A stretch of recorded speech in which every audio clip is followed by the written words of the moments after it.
అందరికీ వందనాలండి. అందరూ బాగున్నారు అనుకుంటున్నాను. ఆదికాండం నుండి ప్రతి పుస్తకాన్ని మనం చదువుకుంటూ వివరించుకుంటూ వస్తున్నాం. ఈ సామెతల గ్రంథంలో కూడా 1-7 అధ్యాయాల్లో అసలు జ్ఞానం అంటే ఏంటి? ఆ జ్ఞానాన్ని మనం ఎందుకు సంపాదించుకోవాలి? ఎలా వెతకాలి? ఇవన్నీ కూడా మనం చదువుకుంటూ వచ్చాం. ఈరోజు మనం సామెతల గ్రంథం 8వ అధ్యాయం నుండి చదువుకుంటూ వెళ్దాం.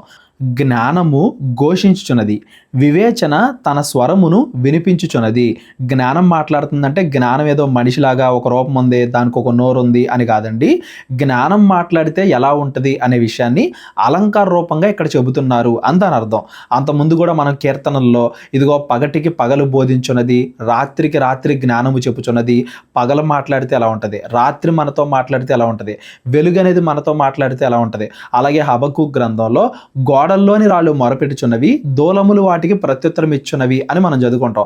అంటే గోడలకి ఏదో నోరుందనో మేకులకి ఏదో చెవులు ఉన్నాయని కాదు. దేవుడి యొక్క తీర్పు ఎలా ఉంటుంది, దేవుడి యొక్క ప్రేమ ఎలా ఉంటుంది, దేవుడి యొక్క శిక్ష ఎలా ఉంటుంది అనే దాన్ని ఇలా అలంకార రూపంగా నీతో పగలు మాట్లాడితే ఎలా ఉంటుంది, నీతో నీ గోడ మాట్లాడుతుంది, నీతో నీ ఇంట్లో ఉండే వస్తువులు మాట్లాడుతున్నాయి. యాకోబు పత్రికలో కూడా నువ్వు ధరించుకున్న బంగారం వచ్చి నీ మీద సాక్ష్యం చెప్పిద్ది అని మనం చదువుకుంటాం. ఇదంతా కూడా అలంకార రూపంగా దేవుడి యొక్క శిక్ష, దేవుడి యొక్క న్యాయం, దేవుడి యొక్క ప్రేమ ఎలా ఉంటుంది అనే దాన్ని ఇక్కడ వివరిస్తున్నారు అని దాని అర్థం. అంతేగాని లిటరల్గా అక్షరానుసారంగా వాటికి నోరుంది, అవి మాట్లాడుతున్నాయి, అవి మనిషి అన్నట్టుగా మనం తీసుకోకూడదు. ఇది అలంకార రూపంలో ఉండే కవిత్వాత్మకమైన వివరణ. జ్ఞానం అనేది ఒక టీచర్ లాగా ఒక రూపాన్ని ధరించుకుని మనకు బోధిస్తే ఎలా ఉంటుంది అనే దాన్ని ఈ సామెతల గ్రంథం 8-9 ఈ 2 అధ్యాయాల్లో కూడా మనం గమనించవచ్చు. జ్ఞానము అంటే దేవుడి యందు భయభక్తులు కలిగి ఉండడము అని చెప్పి అంతకుముందు అధ్యాయాల్లో మనం చదువుకున్నాం. జ్ఞానం మాట్లాడుతుంది అంటే దేవుడు చాలా మంది ద్వారా జ్ఞానాన్ని బోధిస్తున్నాడు. ఈ ప్రకృతి ద్వారా జ్ఞానాన్ని బోధిస్తున్నాడు. దేవుడి యొక్క మాటలు విని మనసు మార్చుకోండి అనేదాన్ని అలంకార రూపంగా జ్ఞానము ఘోషించుచున్నది, వివేచన తన స్వరమును వినిపించుచున్నది అన్నట్టుగా అలంకార రూపంగా ఇక్కడ రాశారు అని దాని అర్థం. ఈ 8-9 అధ్యాయాలంతా కూడా ఇలాగే ఉంటాయి. చదివేటప్పుడు ఎవరికన్నా ఏమైనా డౌట్స్ వస్తే డిస్క్రిప్షన్లో నా నెంబర్ ఉంటుంది, కాల్ కానీ వాట్సాప్ కానీ చేయండి. ఏమని మాట్లాడుతుంది జ్ఞానం? మాట్లాడడం మాత్రమే కాదు, ఘోషించుచున్నది అంటే అరుస్తుంది బాధతో, ఇదిగో నన్ను వినండి, నా మాట వినండి, మీ మనసు మార్చుకోండి అన్నట్టుగా జ్ఞానం అరుస్తుందంట, ఘోషిస్తుందంట బాధతో. ఎందుకు అంతగా జ్ఞానం మాట్లాడుతుంది అనే దాన్ని కింద చదువుకుంటూ వెళ్దాం. 2వ వచనం, త్రోవ పక్కను రాజవీధుల మొగల్లోను నడి మార్గముల్లోను అది నిలుచున్నది. ప్రతి చోట త్రోవ పక్క, రాజవీధుల మొగల్లో, నడి మార్గముల్లో అంటే ప్రతి చోట ఒక మనిషి ఎక్కడెక్కడ తిరుగుతాడో ఆ ప్రతి చోట కూడా జ్ఞానం అనేది మాట్లాడుతుంది. జ్ఞానం మాట్లాడుతుంది అంటే దేవుడు మనుషుల ద్వారానో, ప్రవక్తల ద్వారానో, ఆయన కార్యాల ద్వారానో లేదా సృష్టి ద్వారానో దేవుడు తన మాటల్ని చెబుతున్నాడు మనతో అందని అర్థం. జ్ఞానం అలాగా మాట్లాడుతుంది. ప్రతి చోట ఉండి గుమ్మముల యొద్దను, పురముల ద్వారము యొద్దను, పట్టణపు గవుల యొద్దను నిలబడి అది ఇలాగు గట్టిగా ప్రకటన చేయుచున్నది. మార్గాల్లో, ఇళ్ల దగ్గర, ఏదో ఒక ఇంటి దగ్గర కాదు, రాజ్యం మొత్తం గట్టిగా ప్రకటన చేయుచున్నది. జ్ఞానం గట్టిగా మాట్లాడుతుందంట. ఏమని మాట్లాడుతుంది జ్ఞానం? మానవులారా, మీకే నేను ప్రకటించుచున్నాను, నరులకు మీకే నా కంఠస్వరము వినిపించుచున్నాను. జ్ఞానం ఎవరి కోసం అంట? మనుషుల కోసం అంట. ఇదిగో చెట్లకి, పుట్లకి, జంతువులకి, వాటి కోసం కాదు, నేను మీకోసమే వచ్చాను, మీకే ప్రకటిస్తున్నాను, మీరే వినాలి. జ్ఞానం అంటే ఏంటో మీరే తెలుసుకోవాలి అనేది దీని యొక్క భావం. క్రైస్తవ్యం కాకుండా విగ్రహారాధన చేసేవాళ్ళు కొంతమంది మనుషుల్ని భూమి మీద ఉండే మిగతా జంతువులతోనూ ప్రకృతితోనూ సమానంగా చూస్తారు. ఒక మనిషి ఎలాగో ఒక జంతువు అలాగే, ఒక మనిషి ఎలాగో ఒక పక్షి అలాగే, ఒక మనిషి ఎలాగో ప్రకృతిలో ఉండే ఒక చెట్టు పుట్ట అలాగే అన్నట్టుగా సమానంగా చూస్తారు. కానీ బైబిల్ అనేది మొదటి నుండి కూడా ప్రకృతి, మనిషి ఒకటి కాదని చెబుతుంది. ప్రకృతి మొత్తం దేవుడి కంట్రోల్లో ఉంటుంది. జ్ఞానాన్ని నేర్చుకోవాల్సింది, తెలివిగా ప్రవర్తించాల్సింది, తనకిచ్చిన స్వతంత్రాన్ని ఉపయోగించుకుని మంచి పనులు, చెడు పనులు చేసేది, పరలోకమా నరకమా అనుకుంటూ డిసైడ్ చేసేది, ఇదంతా కూడా కేవలం మనిషి కోసమే. ఈ భూమి మీద ఉండే ప్రతిదీ కూడా సృష్టింపబడింది మనిషి కోసమే. చెట్లైనా, పుట్లైనా, జంతువులైనా, పక్షులైనా, ఏవైనా కానీ ప్రతిదీ కూడా మనిషి కోసమే. మనిషి వాటితో సమానం కాదు. అదంతా కూడా ప్రకృతి. మనిషి మాత్రం దేవుడి యొక్క కుమారుడు అనేది ఆదికాండం 1వ అధ్యాయం నుండి కూడా బైబిల్ చాలా క్లియర్గా చెప్తుంది. కాబట్టి క్రైస్తవులు అన్నోళ్ళు ఎవరో కూడా మనుషుల్ని భూమి మీద ఉండే మిగతా వాటిని సమానంగా చూడకూడదు. ప్రతి అంశంలోనూ మనిషి అనే అతన్ని మనం ఎక్కువగానే చూడాలి. ఈ భూమి మీద ఉండే ప్రతిదీ కూడా మనిషి కోసమే సృష్టింపబడింది. రక్షింపబడింది.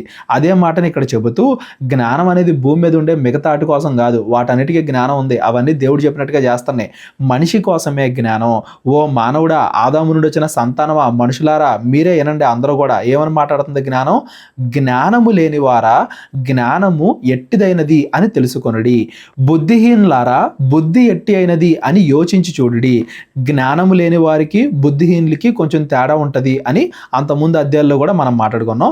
జ్ఞానము లేని వారు అంటే అప్పటిదాకా దేవుడి గురించి వినలేదు, ఒకవేళ చెబితే వినే అవకాశం ఉంది అందని అర్థం. బుద్ధిహీనులు అంటే జ్ఞానం వాళ్ళకి వినబడినా కానీ మాకొద్దు అన్నట్టుగా జ్ఞానాన్ని తృణీకరించేవాళ్ళు, జ్ఞానాన్ని పక్కకి నెట్టేసేవాళ్ళు బుద్ధిహీనులు. వీళ్ళ గురించి అంతకుముందు మాట్లాడుకున్నాం. జ్ఞానము లేని వాళ్ళైనా బుద్ధిహీనులైనా కానీ మీరు ఇంకా భూమి మీద ప్రాణాలతో ఉన్నారంటే మీకు ఇంకా రక్షింపబడే అవకాశం ఉంది, మీరు ఇంకా మంచిగా మారే అవకాశం ఉంది. ఇక నుండైనా కానీ దేవుడి యొక్క జ్ఞానం ఏంటో తెలుసుకోండి, దేవుడి యొక్క బుద్ధి ఏంటో తెలుసుకోండి, నీతి న్యాయాలు తెలుసుకోండి, ఇక మీదటైనా కానీ మీరు తెలుసుకోండి అని జ్ఞానం అనేది గట్టిగా మనతో బోధిస్తుంది. నేను శ్రేష్టమైన సంగతులను చెప్పేదను వినుడి, నా పెదవులు యథార్థమైన మాటలు పలుకును. ఏదో అవసరం లేనివి చెప్పను, నేను ఉపయోగం లేనివి చెప్పను, మంచివి ఉపయోగపడేవే చెప్తాను, నిజాలు మాత్రమే చెబుతాను, నా మాటలు వినండి అన్నట్టుగా జ్ఞానం మనతో మొరపెట్టుకుంటుంది. ఒక రకంగా చెప్పాలి అంటే బతిమిలాడుకుంటుంది గట్టిగా. ఎందుకు?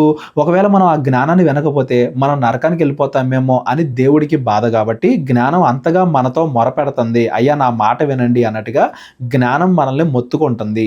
నా నోరు సత్యమైన మాటలు పలుకును, దుష్టత్వము నా పెదవులకు అసహ్యము, నా నోటి మాటలన్నీ నీతి గలవి, వాటిలో మూర్ఖత అయినను కుటిలత అయినను లేదు.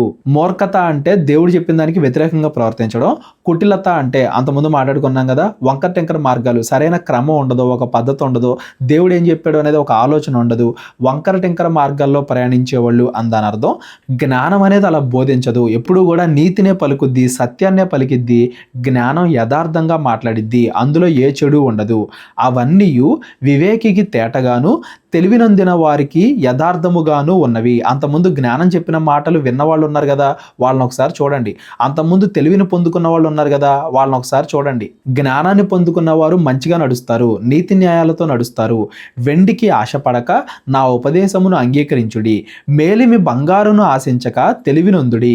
జ్ఞానము ముత్యముల కన్నా శ్రేష్టమైనది, విలువగల సొత్తులేవియు దానితో సాటి కావు. మనం ఇదే సామెతల గ్రంథం 3వ అధ్యాయంలో కూడా జ్ఞానము ఎంత విలువైనది, వెండి కన్నా బంగారం కన్నా ఈ లోకంలో ఉండే ఆస్తి కన్నా అవన్నీ కేవలం ఈ లోకంలో మాత్రమే ఉపయోగపడతాయి. జ్ఞానం అయితే మనల్ని నిత్య జీవానికి నడిపించిద్ది, నిత్యము నిలిచేది అని చెప్పి జ్ఞానము ఎంత విలువైనది అనేది 3వ అధ్యాయంలో మనం మాట్లాడుకున్నాం. అయ్యే విషయాల్లో మరలా ఇక్కడ చెబుతున్నారు అందని అర్థం. అక్కడ చెప్పుకున్నాం కాబట్టి నేను మరలా ఇక్కడ ఎక్స్ప్లెయిన్ చేయట్లేదు, చదువుకుంటూ వెళ్దాం. జ్ఞానము అను నేను చాతుర్యమును నాకు నివాసముగా చేసుకొని ఉన్నాను, సదుపాయములు తెలుసుకొనుట నా చేత అగును. ఎక్కడైతే జ్ఞానం ఉంటుందో చాతుర్యము సదుపాయాలు అక్కడ ఉంటాయి. చాతుర్యము సదుపాయాలు అంటే ఏది చేస్తే మంచిది, ఏది చేస్తే మనం కష్టాల్లోకి వెళ్లకుండా ఉంటాం, ఏది చేస్తే మనకు సదుపాయాలు మనకు కావాల్సినవి మనకు కలుగుతాయి. ఇలాగా మనం అనుకున్న వాటిని సాధించడానికి, మనం వద్దు అనుకున్న వాటిని పక్కన పెడతానికి జ్ఞానం అనేది ఉపయోగపడుద్ది అనేది ఈ 12వ వచనం యొక్క భావం. యెహోవా యందు భయభక్తులు కలిగి ఉండుట చెడుతనమును అసహ్యించుకొనుటయే. గర్వము, అహంకారము, దుర్మార్గత, కుటిలమైన మాటలు నాకు అసహ్యములు. ఎక్కడైతే గర్వం ఉంటుందో, ఎవరి దగ్గర అయితే గర్వం, అహంకారం, దుర్మార్గత, చెడ్డ పనులు చేయడం, కుటిలమైన మాటలు, బూతులు, లేకపోతే తప్పుడు మార్గాలు, ఏది చేసినా పర్లేదే, ఇలా చేసి తప్పు చేద్దాం, అలా చేసి ఆ తప్పు చేసైనా కానీ మనం డబ్బు సంపాదించుకుందాం అన్నట్టుగా కుటిలమైన మాటలు, చెడ్డ పనులు, అహంకారం, గర్వం, ఇవన్నీ కూడా ఎవరి దగ్గర అయితే ఉంటాయో వాళ్ళ దగ్గర జ్ఞానము లేదు అందని అర్థం. జ్ఞానం అంటే దేవుడి యందు భయభక్తులు కలిగి ఉండుట. ఎవరి దగ్గర అయితే గర్వము, అహంకారము ఉంటాయో వాళ్ళ దగ్గర జ్ఞానము లేదు అందని అర్థం. ఆలోచన చెప్పుటయు లెస్సైన జ్ఞానమునిచ్చుటయు నా వశము, జ్ఞానాధారము నేనే, పరాక్రమము నాదే. ఈ భూమి మీద ఎవరికైనా కానీ కొంచెం అన్నా జ్ఞానం ఉంది అన్నా, ఎవరన్నా కానీ ఎందులో అన్నా విజయం సాధిస్తున్నారన్నా, అవన్నీ కూడా నా ద్వారానే జరుగుతున్నాయి. జ్ఞానము అనే నా ద్వారానే జరుగుతున్నాయి. జ్ఞానం అనేది ఏం చేసిద్దంట, ఎప్పుడు ఏం చేయాలా అనే ఆలోచన చెప్పిద్దంట. లెస్ అయిన జ్ఞానము, అంతకన్నా మంచిది ఇంకోటి ఏదో ఉంది, అంతకన్నా మంచిది ఇంకోటి ఏముంది అన్నట్టుగా ఎప్పటికప్పుడు జ్ఞానం అనేది అభివృద్ధి చెందుతూనే ఉంటుంది. ఉన్న సందర్భాన్నే ఇంకా మంచిగా మనం ఎలా మార్చుకోవచ్చు అనేదాన్ని జ్ఞానం మనకి నేర్పించిద్ది.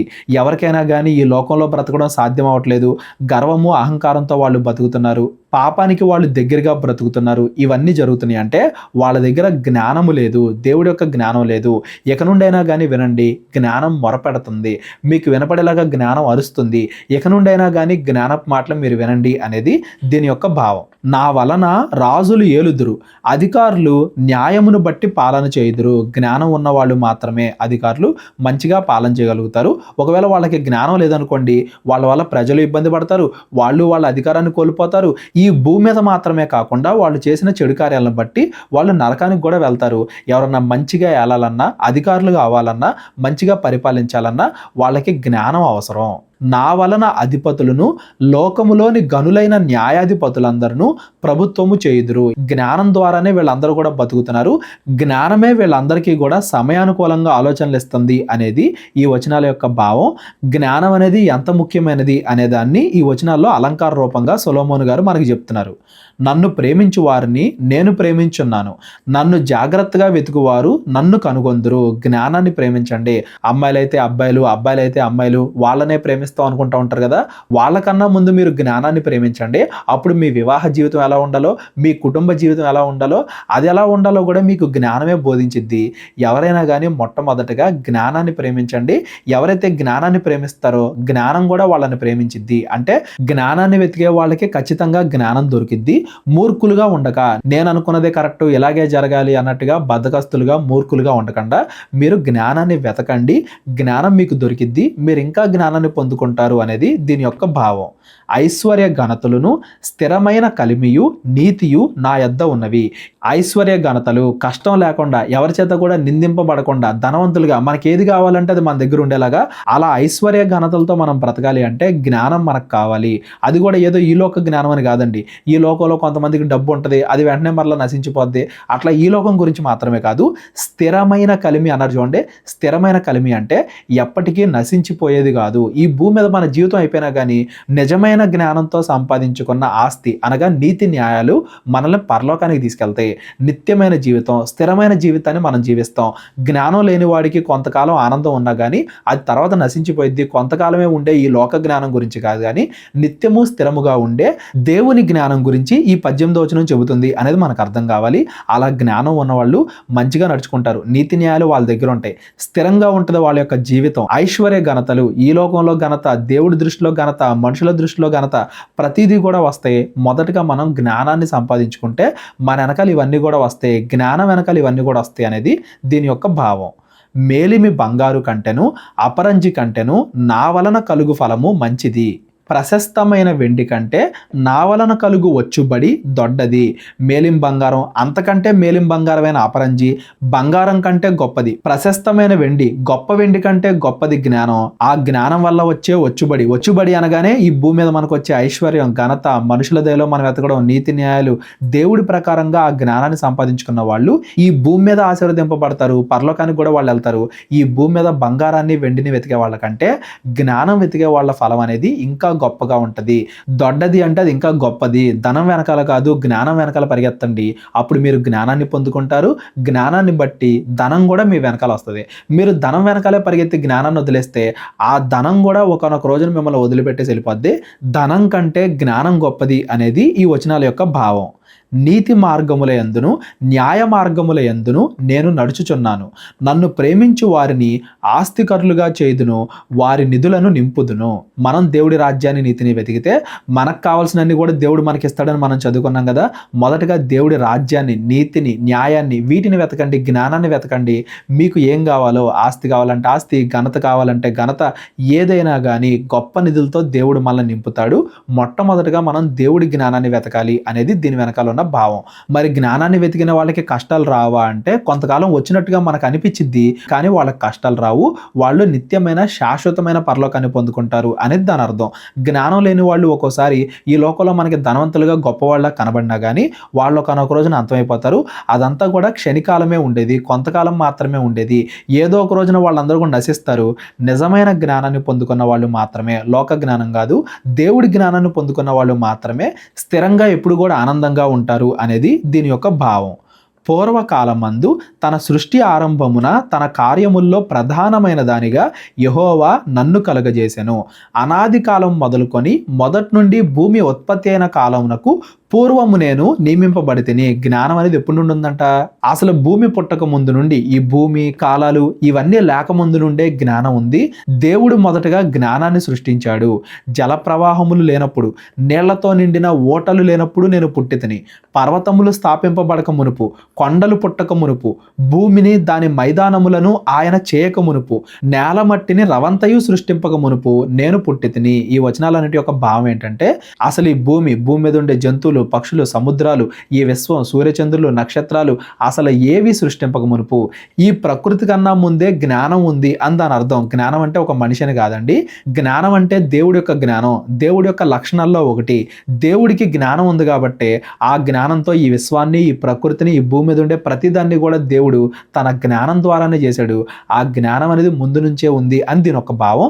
ఇది ఇక్కడ ఎందుకు చెప్పబడింది అంటే, జ్ఞానం అనేది కేవలం మనల్ని ఈ లోకంలో రక్షించడానికి మాత్రమే కాదు, ఈ లోకం అంతమైపోయిన తర్వాత కూడా, ఈ భూమి అంతమైపోయిన తర్వాత, మనం చనిపోయిన తర్వాత కూడా ఆ జ్ఞానం ఉండిద్ది.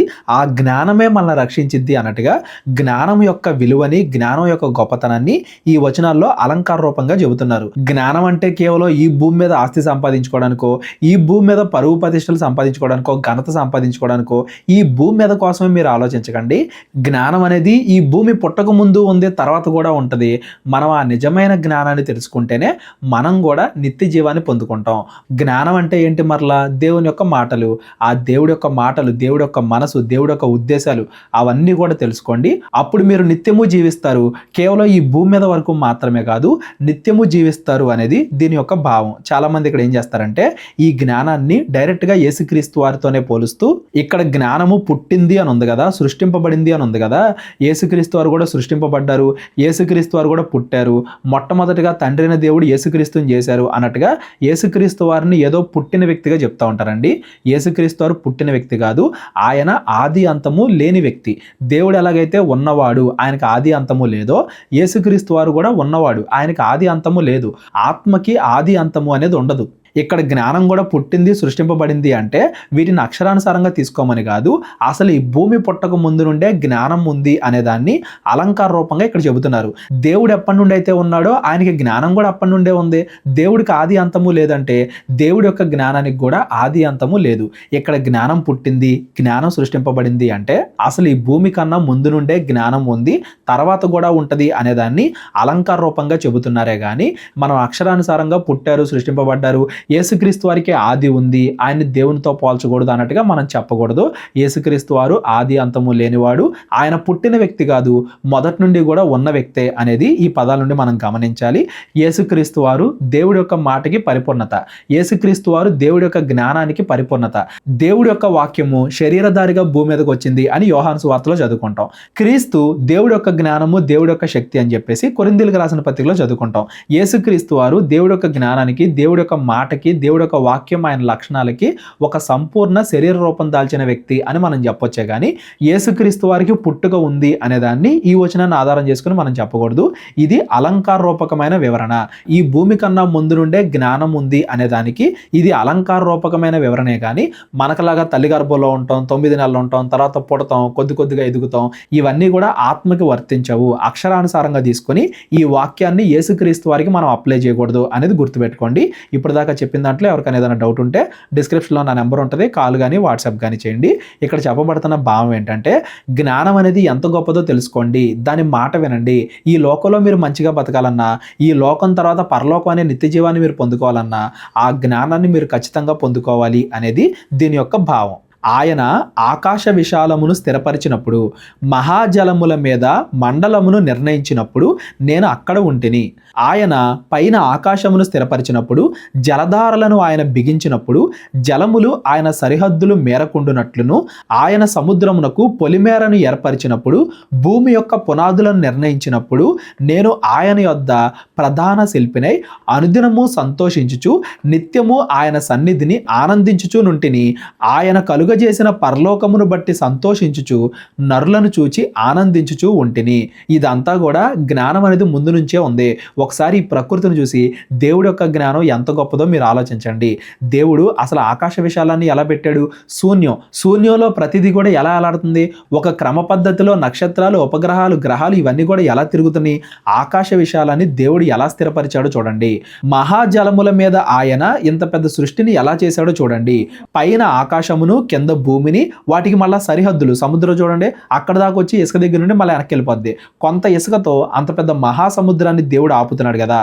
పొలిమేరలు పెట్టాడు కదా, ఆకాశానికి పొలిమేరలు పెట్టాడు కదా. భూమికి పునాదులు అంటే భూమి ఎంత దూరంలో ఉండాలి సూర్యుడికి, ఎంత స్పీడ్లో తిరగాలి సూర్యుడి చుట్టూ, సెంట్రిపెటలు, సెంట్రిఫ్యూగల్, గ్రావిటేషనల్, ఈ ఆకాశ శక్తులన్నింటినీ దేవుడు ఎలా సృష్టించాడు చూడండి.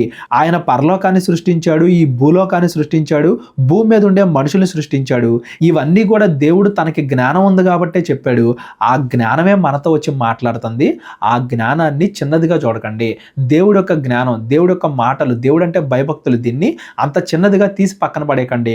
కేవలం ఈ లోకంలో వచ్చే క్షణికానందం కోసం అంత గొప్ప జ్ఞానాన్ని పక్కన పెట్టకండి అనేది దీని యొక్క భావం. ఇక్కడ జ్ఞానాన్ని మనం ఈజీగా అర్థం చేసుకోవడానికి నేను మీకు ఒక ఉదాహరణ చెప్తా. ఇప్పుడు శిల్పాన్ని చెక్కే ఒక శిల్పకారుడు ఉన్నాడు. ఆ శిల్పకారుని చేతిలో ఒక సుత్తి ఉంది. అతడు ఆ సుత్తిని ఉపయోగించి ఆ రాతిని ఒక అందమైన శిల్పంగా చెక్కాడు అనుకుందాం. అప్పుడు ఆ సుత్తి వచ్చి మనతో మాట్లాడుతుంటే, ఇదిగో ఈ శిలని అలా నిర్మించాను, ఇలా నిర్మించాను అన్నట్టుగా ఆ సుత్తి వచ్చి మనతో వర్ణిస్తే ఎలా ఉంటుందో అలాగా దేవుడి యొక్క జ్ఞానం మనకొచ్చి ఇలా వివరిస్తుంది అని దాని అర్థం. దేవుడు లేకపోతే ఈ జ్ఞానానికి ఆధారం లేదు. శిల్పకారుడు లేకపోతే శిల్పం అనేది ఎలా వృధానో, దేవుడు లేకపోతే జ్ఞానం అనేది వృధా. ఇక్కడ జ్ఞానం అనేది దేవుడి యొక్క లక్షణం. జ్ఞానం ఎంత గొప్పది అని మనం చదువుకుంటున్నాము అంటే దేవుడు ఎంత గొప్పవాడు అనే విషయాన్ని మనం చదువుకుంటున్నాము అని దాని అర్థం. ఆ దేవుడి యొక్క మాటలు, ఆ దేవుడి యొక్క జ్ఞానం, దేవుడి యందు భయభక్తులు, ఇవన్నీ కూడా ఎంత గొప్పవో మీరు గుర్తించండి. ఊరికే లోకంలో ఉండే చిన్న చిన్న వాటి కోసం దేవుణ్ణి పక్కన పెట్టేయకండి అనేది దీని యొక్క భావం. కావున పిల్లలారా నా మాట ఆలకించుడి. ఇప్పుడు దాకా జ్ఞానం యొక్క గొప్పతనాన్ని చెప్పి ఆ జ్ఞానం మనతో మాట్లాడుతుంది. ఇదిగో నేను ఎంత గొప్పదాన్నో చూసారా? నా పిల్లలారా నా మాట ఆలకించండి. నా మార్గములను అనుసరించు వారు ధన్యులు. ఉపదేశమును నిరాకరింపక దాన్ని అవలంబించి జ్ఞానులై ఉండి. ఎవరైనా కానీ మీకు దేవుడి యొక్క మాటలు చెబితే దాన్ని నిరాకరించకుండా దాని ప్రకారంగా ప్రవర్తించండి. అప్పుడు మాత్రం మీరు జ్ఞానులు అవుతారు. అప్పుడు మాత్రం మీరు నిత్యము జీవిస్తారు. మీరు భూమి మీద కూడా అనుకున్న ప్రతిదీ కూడా సాధించగలుగుతారు. అనుదినము నా గడపనొద్ద కనిపెట్టుకొని, నా ద్వారబంధముల యొద్ద కాచుకొని, నా ఉపదేశం వినువారు ధన్యులు. జ్ఞానం ఎక్కడ దొరికిద్దా అని వెతికేవాళ్ళు. ఎవరు జ్ఞానాన్ని బోధించినా కానీ వినేవాళ్ళు. జ్ఞానం అనగానే మళ్ళీ లోకానుసారమైన జ్ఞానం కాదు, దేవుడి యందు భయభక్తులు నేర్పించే జ్ఞానం. ఈ భూమి మీద మనం ఎలా బ్రతకాలో మనకి నేర్పించే జ్ఞానం, ఉపయోగపడే జ్ఞానం అని దాని అర్థం. అంతేగాని పుస్తకాల జ్ఞానం కాదు. ఆ దేవుడి యందు భయభక్తులు గల జ్ఞానం గురించి ఎవరైతే కనిపెట్టుకుని ఉంటారో వాళ్ళు ధన్యులు. నన్ను కనుగొనువాడు జీవమును కనుగొనును, యెహోవా కటాక్షము వానికి కలుగును. జీవం అంటే కేవలం ఈ భూమి మీద ఆనందంగా ఉండటం కాదు, నిత్య జీవాన్ని పొందుకోవడం. జ్ఞానాన్ని, దేవుడి యొక్క మాటల్ని అర్థం చేసుకున్నవాడు మాత్రమే నిత్య జీవాన్ని పొందుకుంటాడు. నన్ను కనుగొనని వాడు తనకే హాని చేసుకొనును. నా యందు అసహ్యపడు వారందరూ మరణమును స్నేహించుదురు. ఎవరైతే జ్ఞానం మాకొద్దు అని పక్కకి నెట్టేస్తారో వాళ్ళు తమకు తామే హాని చేసుకుంటున్నారు. తమకు తెలియకుండా వాళ్ళే మరణమవుతున్నారు, అంటే నరకానికి వెళ్ళిపోతున్నారు. దేవుడి మాటలు మనం వినకపోతే దేవుడికి ఏమి నష్టం లేదండి, మనకే నష్టం. మనం దేవుడికి దూరం అయితే మనకే నష్టం అనే విషయాన్ని గుర్తించి జ్ఞానాన్ని వెతకండి. ఒకవేళ జ్ఞానం మన దగ్గరకు వచ్చి చెబుతున్నా కానీ దాన్ని పక్కకి నెట్టేయకండి. ఎవరన్నా కానీ దేవుడి మాటలు చెబుతుంటే వాటిని పక్కకి నెట్టేయకండి. ఇందులో ఉన్న ఒక్కొక్క మాటని మనం ఫాస్ట్గా ఎక్స్ప్లెయిన్ చేసుకున్నాం, కానీ ఆగి ఎక్స్ప్లెయిన్ చేసుకుంటే ఒక్కో వచనాన్ని మనం ఒక్కో రోజు ఎక్స్ప్లెయిన్ చేసుకోవచ్చు. అంత గొప్పవి దేవుడి యొక్క మాటలు, అంత గొప్పది దేవుడి యొక్క జ్ఞానం. దాన్ని ఊరికే పక్కన పెట్టేకండి. ఒకవేళ అలా పెడితే మీకు తెలియకుండా మీకు మీరే నాశనాన్ని కొని తెచ్చుకుంటున్నారు, మీకు తెలియకుండా మిమ్మల్ని మీరే నాశనం చేసుకుంటున్నారు అనేది ఈ సామెతలు 8వ అధ్యాయం యొక్క భావం.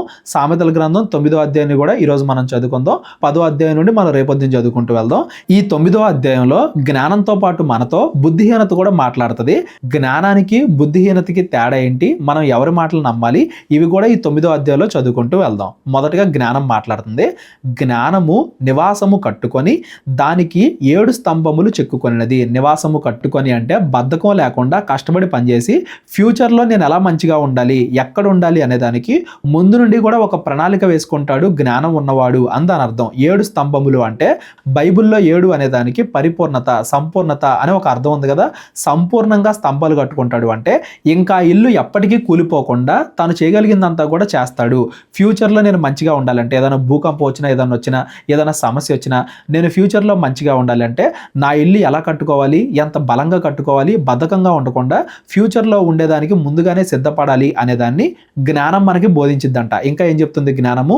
పశువులను వధించి ద్రాక్షరసమును కలిపి ఉన్నది, భోజన పదార్థములను సిద్ధపరిచి ఉన్నది. నివాసం అయిపోయింది, ఇప్పుడు ఆహారం దగ్గరికి వస్తున్నారు. రకరకాల ఆహార పదార్థాలు అంటే మనం సంతోషంగా ఆనందంగా ఉండడానికి కావాల్సినవన్నీ కూడా జ్ఞానం ద్వారా మనం పొందుకుంటాము అనేదాన్ని ఇక్కడ చెబుతున్నారు. కింద దాకా కూడా మనం చదువుకుంటూ వెళ్దాం. జ్ఞానం గురించి మనం ఏ మాటలైతే వింటున్నామో అలాంటి మాటలే బుద్ధిహీనత గురించి కూడా వింటాము. ఈ బుద్ధిహీనతకి జ్ఞానానికి తేడా ఏంటి, ఇవన్నీ కూడా మనం కింద చదువుకుంటూ వెళ్దాం. తన పనికత్తెల చేత జనులను పిలవనంపి పట్టణ మందలి మెట్టెల మీద అది నిలిచి, జ్ఞానము లేనివాడా ఇక్కడికి రమ్మని ప్రకటించుచున్నది, తెలివి లేని వారితో అది ఎట్లనుచున్నది, వచ్చి నేను సిద్ధపరిచిన ఆహారమును భుజించుడి, నేను కలిపిన ద్రాక్షరసమును పానము చేయుడి. ఇదిగో జ్ఞానము లేనివారా, నా మాట వినండి, నా దగ్గరికి వస్తే ఇదిగో నేను మీకోసం ఎన్నో ఆనందాలు సిద్ధపరిచాను, భోజన పదార్థాలు, మంచి ద్రాక్షరసము, మంచి ఆహారం, నేను మీకోసం ఎన్నో ఆనందాలు సిద్ధపరిచాను, వచ్చి మీరు కూడా ఆనందించండి అన్నట్టుగా జ్ఞానం బోధించిద్దంట. అంటే దీని యొక్క భావం ఏంటంటే మనం జ్ఞానాన్ని సంపాదించుకుంటే తర్వాత ఆనందంగా బ్రతుకుతాం, నిత్య జీవాన్ని పొందుకుంటాం అనేది దీని యొక్క భావం. ఇంకా ఏం చెప్తున్నారు? ఇక జ్ఞానము లేని వారై ఉండక బతుకుడి, తెలివి కలగజేయు మార్గముల్లో చక్కగా నడువుడి. ఇకనైనా కానీ జ్ఞానం లేకుండా ఉండకండి, బ్రతకండి అంటే జీవాన్ని పొందుకోండి, నిత్య జీవాన్ని పొందుకునే మార్గంలో ప్రయాణించండి, ఆ మార్గములో చక్కగా నడవండి. అపహాసకులకు బుద్ధి చెప్పువాడు తనకే నింద తెచ్చుకొనును, భక్తిహీనులను గద్దించువానికి అవమానమే కలుగును. ఒకవేళ మనం జ్ఞానాన్ని వెంబడించకుండా మన పక్కనుండే చెడ్డవాడితో వాడికి జ్ఞానాన్ని బోధించాలని ప్రయత్నించాం అనుకోండి, వాడు ఏం చేస్తాడంటే తిరిగి మనల్ని నిందిస్తాడు. మీరు మంచిగా ఉంటారా, మీరు ఏమైనా దేవుడి భక్తులా, మీరు ఏమైనా పరలోకి వెళ్ళిపోతారా అన్నట్టుగా ఈ భూమి మీద ఉన్నప్పుడు అతడు ఎక్కిరిస్తాడు. చెడ్డవాళ్ళకి మనం వాక్యం చెప్పినప్పుడు రిటర్న్లో ఏం కలుగుద్ది? అవమానం కలిగిద్ది. అపహాసకుణ్ణి గద్దింపకము, గద్దించిన ఎడల వాడు నిన్ను ద్వేషించును, జ్ఞానము గలవాడిని గద్దింపగా వాడు నిన్ను ప్రేమించును. ఒకవేళ వినేవాడికి మంచిగా బ్రతకాలి అని ఆశించి ఎలా బ్రతకాలో తెలియనోడికి గనక మనం జ్ఞానాన్ని బోధిస్తే వాడు మనసు మార్చుకుంటాడు, మంచిగా బ్రతుకుతాడు, జ్ఞానం చెప్పే మాటలు వింటాడు, జ్ఞానం దగ్గరికి వచ్చి మంచిగా బ్రతుకుతాడు. కొంతమంది చెడ్డవాళ్ళు ఉంటారు, వాళ్ళు వెనకపోగా వాళ్ళకి చెప్పే వాళ్ళని వాళ్ళు అవమానపరుస్తారు, ఆ పక్కనున్న వాళ్ళని వాళ్ళు ద్వేషిస్తారు. ఇక్కడ నుండి మనం 2 విషయాలు గమనించాలండి. ఒకటి, మనం వేరే వాళ్ళకి దేవుడి గురించి చెప్పేటప్పుడు కొంతమంది ఖచ్చితంగా ద్వేషించుకునే వాళ్ళు ఉంటారు, కొంతమంది మారే వాళ్ళు ఉంటారు. ద్వేషిస్తున్నారంటే వాళ్ళకి మంచిగా నాడో ఇష్టం లేదు, వాళ్ళు మనల్ని దూరం పెడుతున్నారంటే వాళ్ళకి మారడం ఇష్టం లేదు, వాళ్ళే కావాలని జ్ఞానాన్ని దూరం పెడుతున్నారు, తర్వాత నరకానికి వెళ్ళిపోతారని దాని అర్థం. ఎవరన్నా మారు మనసు పొందుతున్నారంటే వాళ్ళు జ్ఞానం కలిగిన వాళ్ళు, వాళ్ళకి ఏదైనా జ్ఞానం చెప్పినప్పుడు వాళ్ళు వింటారు, మార్చుకుంటారు అని దాని అర్థం. ఎదుటి వాళ్ళ గురించి అయితే. ఇకపోతే మన గురించి కూడా మనం ఆలోచించుకోవాలి. మనం ఎవరన్నా మనకి వాక్యం చెప్పినప్పుడు మనం మార్చుకునే వాళ్ళగా ఉన్నామా, లేకపోతే నాకు చెప్తున్నారేంటి, మీకన్నా బాగా నాకే ఎక్కువ తెలుసు, ఇదిగో నేను చిన్నప్పటి నుండి క్రైస్తవంలో ఉన్నాను, నాకు తెలియకుండా మీకు తెలుసా అన్నట్టుగా మనం గర్వాన్ని చూపించేవారిగా ఉన్నామా? ఎదుటి వాళ్ళు మనకి చెప్పినప్పుడు మనం వినేవారిగా ఉన్నామా, ఇంకా ఎక్కువగా మన మనసుని కఠినపరుచుకునే వారిగా ఉన్నామా అన్నట్టుగా మనకి మనం కూడా ప్రశ్నించుకోవాలి. వేరే వాళ్ళకి చెప్పేటప్పుడు ఖచ్చితంగా నిరాకరించే వాళ్ళు ఉంటారు, యాక్సెప్ట్ చేసే వాళ్ళు ఉంటారు. ఈ లోకంలో చెడ్డవాళ్ళు ఎక్కువ కాబట్టి నిరాకరించే వాళ్ళు ఎక్కువ మంది ఉంటారు అనేది కూడా ఈ మాటలను బట్టి మనం అర్థం చేసుకోవాలి. ఇదంతా కూడా జ్ఞానం బోధిస్తుంది. ఇంకా ఏం చెప్తుంది జ్ఞానం? జ్ఞానము గలవానికి ఉపదేశము చేయగా వాడు మరింత జ్ఞానం పొందును, నీతి గలవాడికి బోధ చేయగా వాడు జ్ఞానాభివృద్ధి నందును. మంచివాడికి ఎవరికైనా వాక్యం చెబితే వాళ్ళు ఇంకా మంచివాళ్ళుగా తయారవుతారు, ఇంకా జ్ఞానవంతులుగా తయారవుతారు. అలా కాకుండా చెడ్డవాళ్ళకి చెప్పినప్పుడు వాళ్ళు ఇంకా కఠినాత్ములుగా తయారవుతారు, ఇంకా చెడ్డగా మళ్ళీ ద్వేషిస్తారు, అపహసిస్తారు. యెహోవా యందు భయభక్తులు కలిగి ఉండుటయే జ్ఞానమునకు మూలము, పరిశుద్ధ దేవుని గూర్చిన తెలివియే వివేచనకు ఆధారము. ఈ సామెతలు 1వ అధ్యాయం నుండి కూడా మనం మాట్లాడుకుంటూనే వస్తున్నాం. జ్ఞానం అంటే లోక జ్ఞానం కాదు, దేవుడి యందు భయభక్తులు కలిగి ఉన్న జ్ఞానము, దేవుడి గురించి తెలుసుకునే, దేవుడి యొక్క లక్షణాలు తెలుసుకునే జ్ఞానము. దేవుడి ప్రకారంగా బ్రతకాలనుకునే వాళ్ళు వింటారు, మేము పాపమే చేస్తాము, దేవుడు అవసరం లేదు, మేము అబద్ధాలు ఆడతాం, వ్యభిచారం చేస్తాం, మేము దొంగతనం చేస్తాం, మేము ఇంకా చెడ్డగానే బ్రతుకుతాం అన్నట్టుగా పాపంలో బ్రతికే వాళ్ళు దేవుని వ్యతిరేకిస్తారు, మంచిగా బ్రతకాలనుకునే వాళ్ళు ఖచ్చితంగా దేవుని నమ్ముతారు అనేది దీని యొక్క భావం. నా వలన నీకు దీర్ఘాయువు కలుగును, నీవు జీవించు సంవత్సరములు అధికములగును. జ్ఞానం ఉన్నవాడు ఈ భూమి మీద కూడా మంచిగా జీవిస్తాడు, నిత్య జీవం పరలోకాన్ని కూడా పొందుకుంటాడు. సంవత్సరంలో అధికమగును అంటే లెక్కింపలేనంత అధికం చేసుకుంటాడు తన జీవితాన్ని, అంటే పరలోకాన్ని పొందుకుంటాడు. నీవు జ్ఞానివైన ఎడల నీ జ్ఞానము నీకే లాభకరము, నీవు అపహసించిన ఎడల దాన్ని నీవే భరింపవలెను. ఏదైనా కానీ మన చేతుల్లోనే ఉంటుంది. నువ్వు జ్ఞానిగా ఉండాలనుకుంటున్నావా, చెడ్డవాడిగా ఉండాలనుకుంటున్నావా, ఏదైనా కానీ దేవుడికి ఏం తేడా రాదు. ఒకవేళ మనం జ్ఞానులు అయితే మనల్ని మనం రక్షించుకుంటాం, ఒకవేళ మనం బుద్ధిహీనులు అయితే మన మీదకు మనమే శిక్ష తెప్పించుకుంటాం.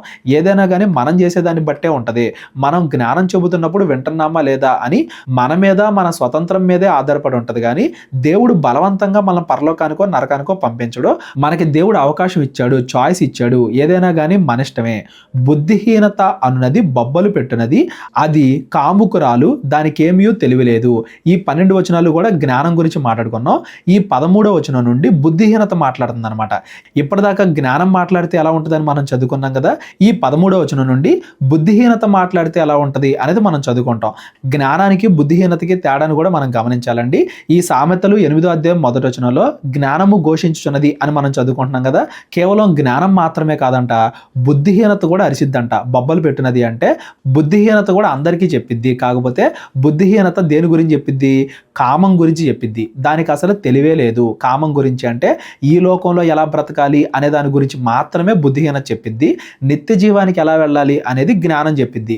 రెండు కూడా అరిచి చెబుతున్నాయి. బొబ్బలు పెట్టినది అంటే అరిచి చెప్పేది.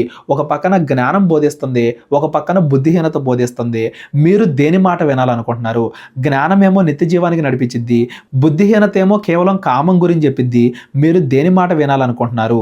అది తన ఇంట వాకిట కూర్చుండును, ఊరి రాజవీధుల్లో పీఠం మీద కూర్చుండును. జ్ఞానం ఏం చేసిద్ది? పైన మనం చదువుకున్నాం. జ్ఞానం కష్టపడి పనిచేసి ఇల్లు కట్టుకుంటది. భవిష్యత్తు గురించి ముందుగానే ఆలోచించి 7 స్తంభాలు అంటే పరిపూర్ణంగా తన ఇంటిని స్థిరపరచుకుంటదని మనం చదువుకున్నాం. బుద్ధిహీనత ఏం చేద్దే? బద్ధకంగా ఉంటది. ఇంట వాకిట కూర్చుండి అంటే బద్ధకంగా, ఏ పని చేయకుండా. రాజవీధుల్లో పీఠం మీద కూర్చుండును అంటే ఏ పని చేయకుండా ఖాళీగా ఉంటారు చూడండి కొంతమంది. బుద్ధిహీనత అనేది అలా ఖాళీగా ఉండమని చెప్తుంది. మీరు దేని మాట వింటారు?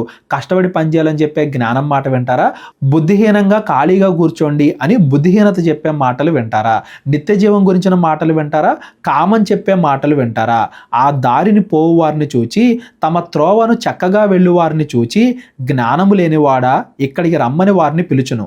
అది తెలివి లేని వాడొకడు వచ్చుట చూచి, దొంగిలించిన నీళ్లు తీపి, చాటున తినిన భోజనము రుచి అని చెప్పును. జ్ఞానం కూడా ఎల్లొచ్చే వాళ్ళని పిలుస్తుంది కదా. జ్ఞానం లేని వారు నా దగ్గరికి రండి, తెలివి లేని వారు నా దగ్గరికి రండి, వచ్చి జ్ఞానాన్ని నేర్చుకోండి, నిత్యము జీవించండి, మంచిగా బ్రతకండి, తప్పు చేయకండి. ఇవన్నీ కూడా జ్ఞానం చెప్పిద్ది. బుద్ధిహీనత అయితే ఏం చెప్పిద్ది? ఇదిగో దొంగిలించిన నీళ్లు తీపి, చాటుగా తినిన భోజనము రుచి. కాబట్టి మీరు దొంగతనం చేయండి, మీరు అబద్ధాలు ఆడండి, ఎవరికి తెలియకుండా రహస్యంగా చేయండి. రహస్యంగా మీరు ఏ పని చేసినా కానీ అది ఆనందంగా ఉంటుంది. రహస్యంగా మీరు ఏం చేసినా కానీ అది రుచిగా ఉంటుంది, తీయగా ఉంటుంది. కొంతమందికి ఒంటరిగా ఉండడం ఇష్టం, కొంతమందికి ఎవరికి తెలియకుండా కొన్ని పనులు చేయడం ఇష్టం. ఫోన్లో నేను ఏదైనా చూస్తున్నా, ఎవరికి తెలియకూడదు, నేను చూసేవి నా ఒక్కడికే తెలియాలి. నేను ఏదైనా పని చేస్తున్నా, ఎవరితో నా అమ్మాయితో మాట్లాడుతున్నా, లేదంటే ఎవరితో నా అబ్బాయితో మాట్లాడుతున్నా, నేనేం మాట్లాడుతున్నానో ఎవరికి తెలియకూడదు, రహస్యంగా ఉండాలి. నేను ఏదైనా దొంగతనం చేస్తే ఎవరికి తెలియకూడదు, రహస్యంగా ఉండాలి. నేను ఏదైనా చేస్తే ఎవరికి తెలియకుండా చేయాలి అన్నట్టుగా ఎవరికి తెలియకుండా చేయాలి. చాటుగా తిన్న భోజనము, దొంగిలించిన నీళ్లు అంటే మీరు చెడ్డ పనులు చేయండి, అందులోనే ఆనందం ఉంది. ఈ భూమి మీద బద్ధకంగా ఉండండి, చెడ్డ పనులు చేయండి, అసలు మీ భవిష్యత్తు కోసం కష్టపడద్దు. ఇవన్నీ కూడా బుద్ధిహీనత చెప్పే మాటలు. ఈ మధ్య మనం న్యూస్లో కూడా చూస్తున్నాం కదా. ఫోన్ల కోసం ఆత్మహత్య చేసుకునేవాళ్ళు, ఫోన్లు డబ్బుల కోసం ఎదుటి వాళ్ళని చంపేవాళ్ళు, చిన్న మెల్లో ఉన్న బంగారు నెక్లెస్ కోసం ఎదుటి వాళ్ళని చంపేవాళ్ళు కొంతమంది. చిన్న చిన్న వాటికే ఆత్మహత్యలు, హత్యలు, అత్యాచారాలు అన్నట్టుగా మనుషులు పాడైపోతున్నారంటే మనుషులు జ్ఞానం మాట వింటున్నారా? బుద్ధిహీనత మాట వింటున్నారా? వాళ్ళు కష్టపడి పని చేస్తే ఏదైనా సాధించుకోవచ్చు, కానీ కష్టపడి పని చేయకూడదు. ఈజీగా వచ్చేయాలి, దొంగతనం ద్వారా రావాలి, లేదా తప్పు చేయడం ద్వారా రావాలి, లేదా బద్ధకంగా కూర్చోవడం ద్వారా రావాలి, లేదా రహస్యంగా చేసే పనుల ద్వారా రావాలి. అందరికీ తెలిస్తే తప్పైపోద్ది కాబట్టి రహస్యంగా చేయాలి అన్నట్టుగా ఎవరెవరైతే చేస్తున్నారో వాళ్ళందరూ కూడా బుద్ధిహీనత మాటలు వింటున్నారు, జ్ఞానం మాటలు వినట్లేదు అని దాని అర్థం. ఈ రెండు కూడా కంప్లీట్గా ఒకదానికొకటి ఆపోజిట్గా, ఒకదానికొకటి వ్యతిరేకంగా కనబడుతున్నాయి చూడండి. మనం జ్ఞానపు మాటలు వినేవారిగా ఉన్నామా? మనం బుద్ధిహీనత మాటలు వినేవారిగా ఉన్నామా?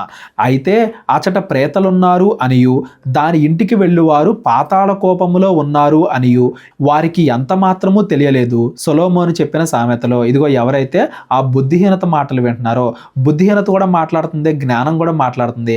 జ్ఞానం చెప్పే మాటలు వినకుండా ఆ బుద్ధిహీనత చెప్పే మాటలు వింటున్నారో వాళ్ళు ఆ సమయానికి గుర్తించరు. తెలియలేదు అంటే ఆ సమయానికి మేము ఆనందంగానే ఉన్నాం కదా అనుకుంటారు. కానీ వాళ్ళందరూ పాతాళ పాతాళానికి వెళ్తారు, నరకానికి వెళ్తారు అని వాళ్ళు గుర్తించట్లేదు. ఇక నుండైనా కానీ గుర్తించండి అని దాని అర్థం. జ్ఞానం ఏం చేస్తుంది? రకరకాల భోజన పదార్థాలు అంటే ఎంతో ఆనందంగా ఉండేలాగా మనల్ని ఒక చోటికి నడిపిద్దాం అనుకుంటుంది. మనం దొంగతనం చేసో ఏదో తప్పు చేసినా కానీ చివరికి తాగేదేంటి? నీళ్లు, మంచినీళ్ళు అంటుంది చూడండి. చిన్న చిన్న విషయాల కోసమే తప్పులు చేసేలాగా మనల్ని బుద్ధిహీనత అనేది ప్రేరేపించిద్ది. మీరు కష్టపడి పనిచేస్తే గొప్ప సంతోషాన్ని పొందుకుంటారు, ఎంతో గొప్ప గొప్ప మేలులు పొందుకుంటారు, నీతిగా నిజాయితీగా బ్రతికితే పరలోకాన్ని పొందుకుంటారు అన్నట్టుగా జ్ఞానం బోధిస్తుంది. జ్ఞానం చెప్పే మాట వింటారా, బుద్ధిహీనత మాట వింటారా? ఏదో మీరే తేల్చుకోండి అనేది ఈ సామెతలు 8, 9 అధ్యాయాల యొక్క భావం. ఈ 9 అధ్యాయాల వరకు జ్ఞానం ఎంత విలువైంది అని మనం చదువుకున్నాం. 10వ అధ్యాయం నుండే మనం సామెతలు చదువుకుంటాం, జ్ఞానం చదువుకుంటాం. ఈ 9 అధ్యాయాల వరకు కూడా జ్ఞానం అనేది ఎంత విలువైనది, ఎంత ముఖ్యమైనది, జ్ఞానం లేనివాడు నరకానికి వెళ్తాడు అన్నంత వరకే మనం చదువుకున్నాం. కానీ అసలు నిజమైన జ్ఞానం ఏంటి, అసలు సామెతలు ఏంటి అనేది మనం 10వ అధ్యాయం నుండి చదువుకుంటూ వెళ్తాం.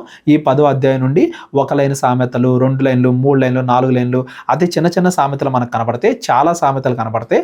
వాటన్నిటిని కూడా మనం రేపొద్దున 10వ అధ్యాయం నుండి మనం రేపొద్దున చదువుకుంటూ వెళ్దాం. ఈ రోజు చదువుకున్న 8, 9 ఈ 2 అధ్యాయాలు కూడా మీకు అర్థమైంది. జ్ఞానం ఎంత విలువైందో మీకు అర్థమైంది అని నేను అనుకుంటున్నాను. ఎవరికైనా ఏమైనా అర్థం కాకపోతే డిస్క్రిప్షన్లో నా నెంబర్ ఉంటుంది, కాల్ కానీ వాట్సాప్ కానీ చేయండి. మా పరిచర్య గురించి ప్రార్థించండి. ప్రేరేపణ కలిగిన వాళ్ళు మీ కానుకల ద్వారా మమ్మల్ని బలపరచండి. అందరికీ వందనాలు. దేవుడు మనందరినీ కూడా దీవించి ఆశీర్వదించును గాక. అందరికీ వందనాలండి. కేవలం 30 వీడియోస్లో బైబిల్ నేర్చుకోండి అనే ఎంతో విలువైన ఈ కోర్స్ జస్ట్ ₹1 మీకు కావాలి అంటే మీ పేరు, మీ ఊరు ఈ నెంబర్కి వాట్సాప్ చేయండి. ఈ కోర్సులో ఏ విషయాలు ఉంటాయో ముందుగానే తెలుసుకోవడానికి ఈ వీడియో పాస్ చేసి టాపిక్స్ అన్నీ చదువుకోండి. క్రైస్తవులందరూ ఈ బైబిల్ కోర్స్ వినాలి అని మేము కోరుకుంటున్నాం. అందరినీ దేవుడు దీవించును గాక. ఆమెన్.